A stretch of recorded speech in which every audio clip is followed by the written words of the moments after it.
A store that goes into November knowing their margins, carrying the right inventory, and backed by a team that knows how to sell has a completely different holiday season than one heading in there with cash gaps, with dead stock piling up in the back room, and no plan beyond hope it gets busy.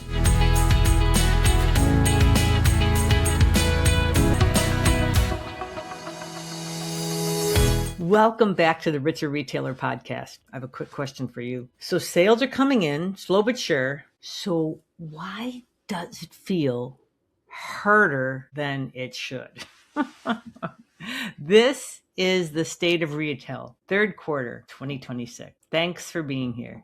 There's actually a bunch going on. I'm going to do our podcast today about the overall thing, and then I'm actually going to do another podcast for next week that goes specifically into something exciting that's happening in the luxury market that I know translates into what you do. So stay tuned. Come back next week. Also, if you're on YouTube with us, can you believe that crazy blue sky? You'd think it was AI. Isn't it funny how, of course, we question everything now, but it is not. It is actually just what it is. Alrighty, let's go, shall we? So the thing that I know is that I hear this from all of our clients. I was at a big conference last week and talked to so many people, and sales are coming in. You know, people wish they were coming in a little faster. It's kind of that time of year too. Customers are also showing up. Nothing is really on fire except for the couple of things like Neatos and hacky sacks are the new up and coming thing. And then of course, Jellycats and who knows what the heck they're doing, right? But gosh, doesn't something feel harder than it used to? Like you're working just as hard as last year, but getting each sale just feels like it takes a little bit more effort. Are you hearing more, oh, okay, thanks, this is great, I'll think about it, than, oh, I'll take it? Listen, you're in good company. You're not the only one, which doesn't help you pay the bills, I know, but it should comfort you that you're not the only person feeling this way.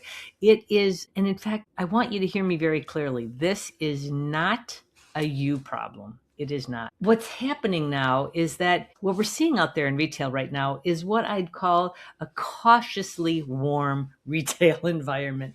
The National Retail Federation, the NRF, reported sales rose for the 8th consecutive month through spring. So people are indeed still spending. We know that for sure. There's a company named Fiserv, which tracks transaction data for small businesses across the United States. And their data showed that transactions per store have seemed to decrease a bit. Have you found that to be true also? And that they have seen that customers appear to be spreading their spending across more stops, but spending less per trip. So we're going to talk about how to handle that. And so that's, of course, part of the reason why every store feels like they're working harder for their share of the money right now, for their share of spending right now. Also, if you carry anything import heavy, which is most everything these days, right? Footwear, certainly apparel, gifts, home goods. I mean, what you've seen for sure is that your cost of goods is rising. It's creeping up a bit, right? So you've got some shoppers that are watching prices from one side while your costs are nudging up the other. So it's like you're stuck in the middle between these two things, right? So this is the quarter that we're in right now. This is what Q3 is looking like. And here's what I want to talk about today. The 3 things that will keep you focused, intentional, and profitable all the way through fall. That's what we're going to dig into today. So the first thing we want to talk about is that your margins need attention before fall gets here. Right. I know I talk about this all the time, but it's so critical. I want you to picture 2 stores. Same category of merchandise, same town, roughly the same amount of traffic. One has been checking her IMU, her initial markup, every quarter. How does she check it? She just looks at the total amount of inventory in her store. She looks at the retail price. She looks at the cost price. Retail minus cost, whatever that number is. That's what her initial markup is of all the merchandise in her store. And she divides it by the retail price. That tells her what her initial markup percentage is for the quarter. The other person has been buying what sells, which makes sense, right? It seems like she's making good decisions, but she's not checking whether what sells is actually profitable. I'll tell you, this quarter, those 2 stores are going to have very different experiences. Why? Because the one is paying attention to the profit, to the bottom line, and that matters so much right now. Customers are certainly more value aware right now. They're comparing things before they buy. And the tariff pressure on those import heavy products that we were talking about, it's expected to peak in the third quarter. So costs will go up and then price sensitivity will be up. So if your markup on those products is sitting below 60%, let me tell you that you can run a decent month in sales, but still come up short on cash because the math was wrong, even before the customer ever walked in. It's critical that you're paying attention to your initial markup. We've talked before about how the cost of doing business, so your expenses right now have increased. I've mentioned that before because we've seen that now for the last year and a half. You're not crazy. It costs more now to do business than ever before, primarily because of so much software and services that now are billed as a subscription as opposed to just a flat one-time price, right? That's what's raising your cost of doing business. So that's the reason why we have to make sure there's more margin in your business so that you can continue to pay yourself well and pay your team well and manage everything, right?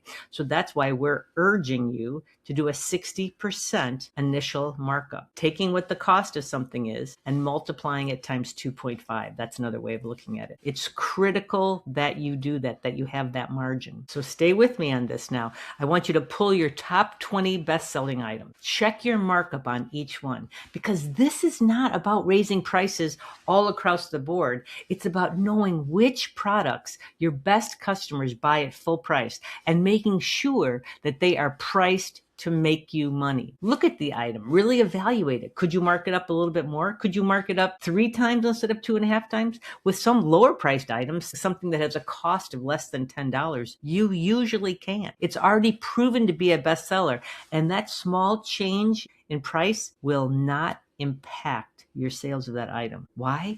Because your customers are your thumbs. This is 10 customers walking into your store. 2 of the 10, your thumbs, 2 of your 10 fingers. This 20% is responsible for 80% of your business. So the majority of your customers are not as price sensitive as you think they are and as you yourself might be. It's essential that you do this. We'll put in the show notes other information we have about the impact of initial markup because it's crazy when you look at it. Your best sellers are not the place to compete on price. They are your proven. They're your pot of gold at the end of the rainbow. These are products that your customers love that you have found. They're so excited about them. They tell their friends about them. They know them, they love you, and they come to you for them. So make sure that you have enough of initial markup there. Now, your clearance sale is where you move the inventory that isn't working and you free up cash for what does work. That's how you can get more money to be able to buy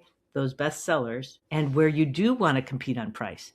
Listen, if you haven't launched your summer clearance sale yet, here's your nudge. Here's your sign. Imagine that I'm holding up a sign in front of you because this is your sign. And this sign says, start it now. You want to wrap it up mid-August before all the boxes of fall merchandise start coming in. Move those brown bananas. That's what we call merchandise. When you first get it in, those bananas are bright and yellow and they're tasty. But by now, if they've been hanging around a while, they're certainly brown. We want to move them out. Well, there are still customers that are looking for deals. And the beauty of this is that the cash that you free up is the cash that's going to pay for those never out ofs and that will pay for your best fall merchandise. Next week, I'm hosting a live workshop walking you through our proven strategy for running a sale that works. That works, meaning it clears out the oldest, stalest, dustiest inventory while putting more cash in your pocket than you thought possible. It gets that inventory out of here. The link to get your workshop ticket is in the show notes. Don't miss it. It is a proven system that works. All right, so that's thing 1.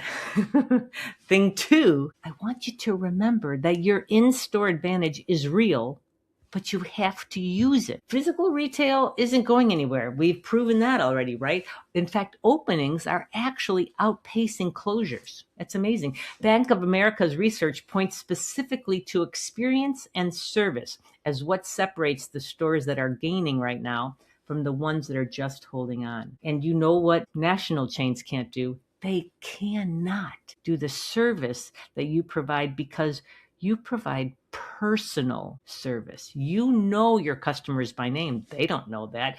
They can't build the kind of community that makes someone drive past 3 other options to get to you. That's your advantage. The question is whether you're actively using it or just hoping that it's working. Summer is actually one of the best seasons for this. Traffic is less rushed.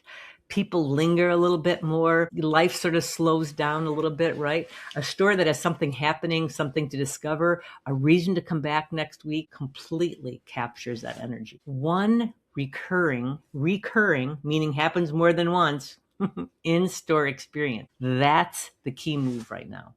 That's the key move to maximize the advantage you have of your in-store experience. I don't want you to do 5 different events. I want you to just do one event, something that people can count on. So that's what I want you to do this quarter. Add one recurring in-store experience, demo, a tasting Tuesdays, a monthly circle of some sort, a book club, a Saturday feature. One thing that your customers can count on finding every time they come in. This rhythm keeps you in their routine and top of mind. People know that farmer markets happen on Saturday. Where do most people go every Saturday morning? To the farmer's market, because they know it's there. So listen, there's nothing wrong with a one-off event. That's fine. But this recurring event, it gives them a reason, time and time again, to come back, to build loyalty and to build sales. And there's a couple of fun ways to do this. One way is you could add a summer passport for your weekly events. They can get a sticker or a box checked off for each visit. If they visit 7 out of 7 times, they get a prize worth double, 2 times your average sale. It's a small price to pay. Don't be afraid to invest in these people who are investing in you, right? They're giving you their time, their energy, their attention. Let's keep it going. Let's make it fun.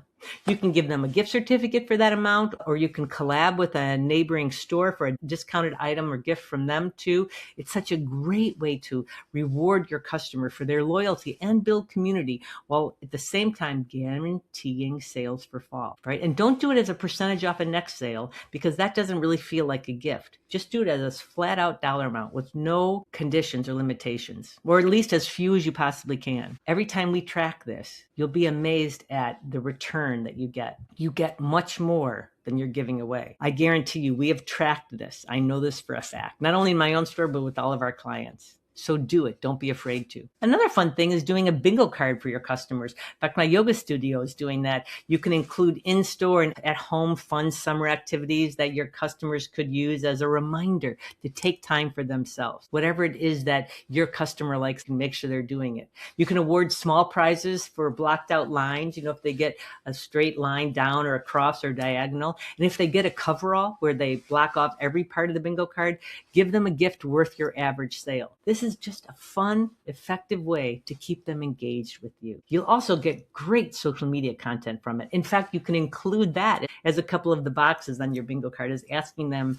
to maybe do a Google review for you, post something and tag you in it, right? This is the way you make your store stand out from everybody else. And then the beauty of it is that you can rinse and repeat it for next year. If you have any questions about it, you go to our Facebook page, RETAILMavens FB for Facebook.com. You can just enter that in there and you can get to our Facebook page, because there's a lot of other people in there that are just like you, store owners just like you, who want to be better, who want to improve, who want to provide the best experience in customer service ever. Shoot some ideas back and forth, get some help doing it, create one together with other people. And then, like I said, you can use it every year. It's a beautiful thing. All right, item number 3, items per sale is your profit protector. It's true. Items per sale protects your profit. Fiserv, that's that company that tracks transaction data for small businesses across the United States. They showed that transactions count have been going down a bit, but overall sales are holding the same, if not improving a little bit. So what does this mean for you? So first of all, prices have been going up a bit because of tariffs, right? We know that, so that's one thing.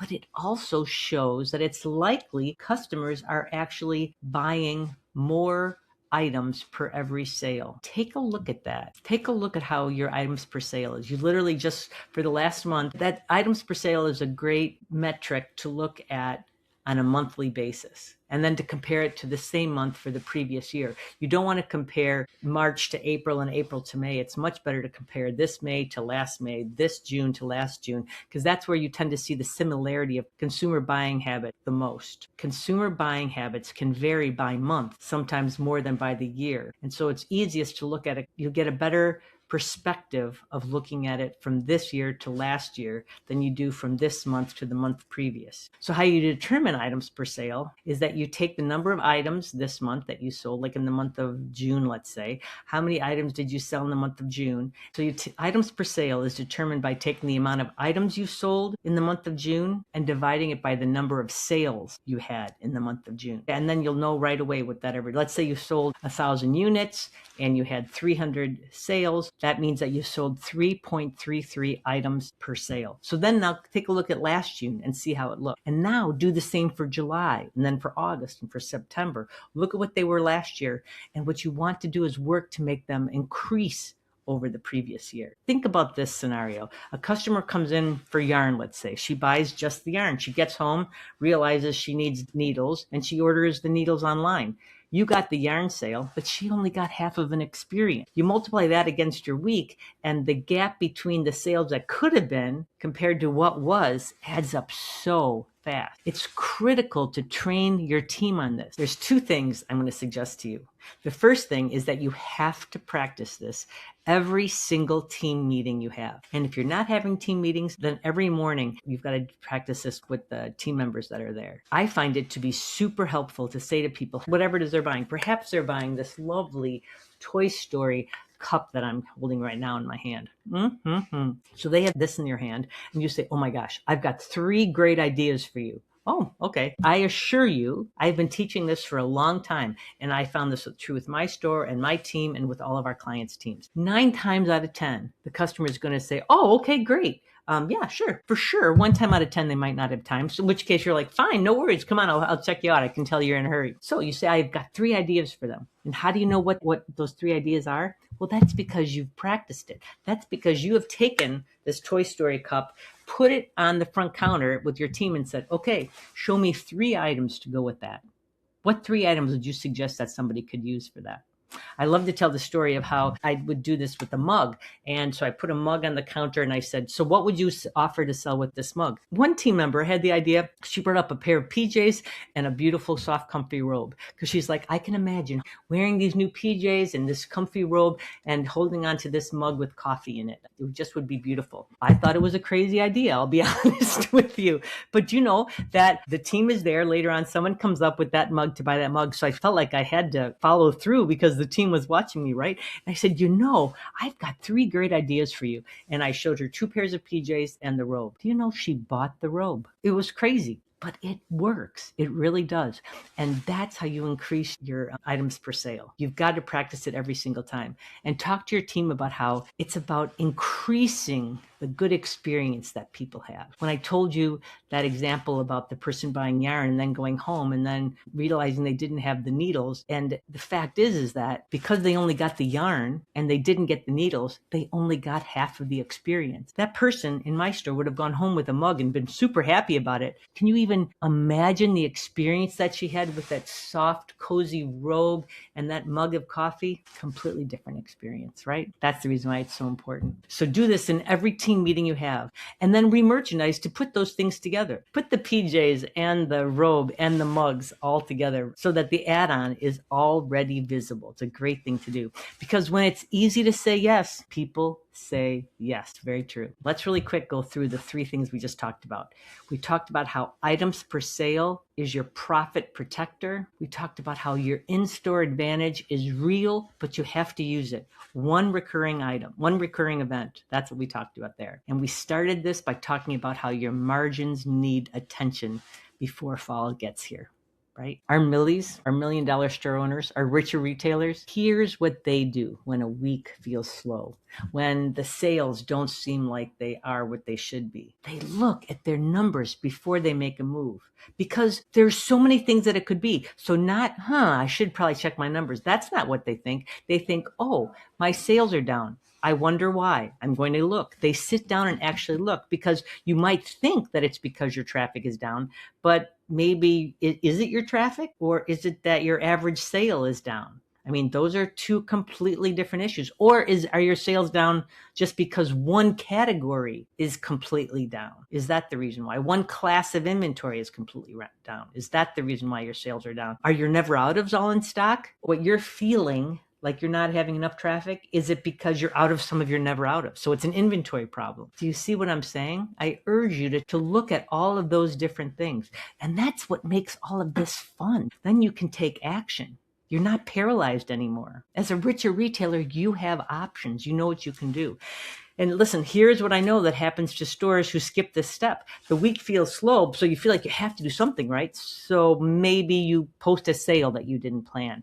Maybe you grab inventory from a vendor who showed up at the door because it felt like taking action, when the reality is that the inventory was actually a month late and you should have refused it, Maybe you run a promotion that chips away at the margin, at the profit that you're trying to protect. I mean, this is not because the store owner is not smart. It's because she didn't have a fast, clear way to read what her store was actually telling her. A richer retailer reads first, then she moves. That's the whole thing. And it's worth saying this out loud every single quarter, because the pressure of a slow week when sales are down makes everyone want to do something. The Millie move is to know what's actually happening before you decide what to do about it. That's precisely how we help our store owners. That's the transformation we give them. And I want you to know that Q3 belongs to the stores that are focused, that are paying attention. And I want that to be you. So to recap quickly, those 3 things to take away from today: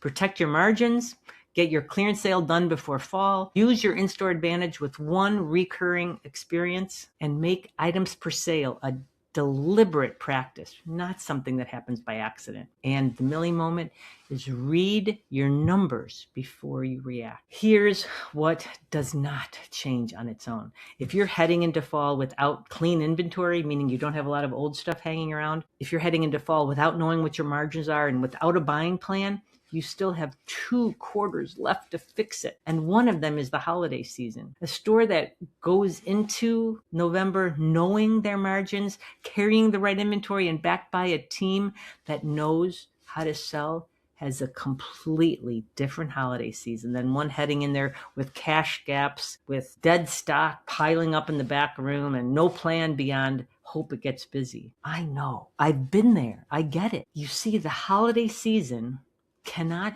fix a shaky foundation. It amplifies whatever is already there, for better or for worse. If you know that you need help getting that foundation set, please reach out to us. The link to book a game plan call is in our show notes. The work we do is transformational with stores. Transformational. We helped so many stores have their best month ever last month. And Megan had her best month in 9 years. Heidi raised the IMU on all the products in her 3 stores to a minimum of 60%. She would never have done that if we hadn't showed her the difference of IMU, if she hadn't really owned that. And the impact it's going to make for the next 6 months, there is so much time for you to get different results than what you have right now. Gosh. It's so exciting what's possible. If you know you need help with all of this, book that game plan call. Let's make sure you are set up to end the year so strong, so much stronger than started. Let's stay sharp. Listen, know that you are astonishingly fabulous and you are loved. And we'd be so grateful if you shared this with a friend. Actually, your friend would be so grateful if you shared it with them. And please give us a follow, would you? Thank you so very much. Bye-bye. Happy retailing to you.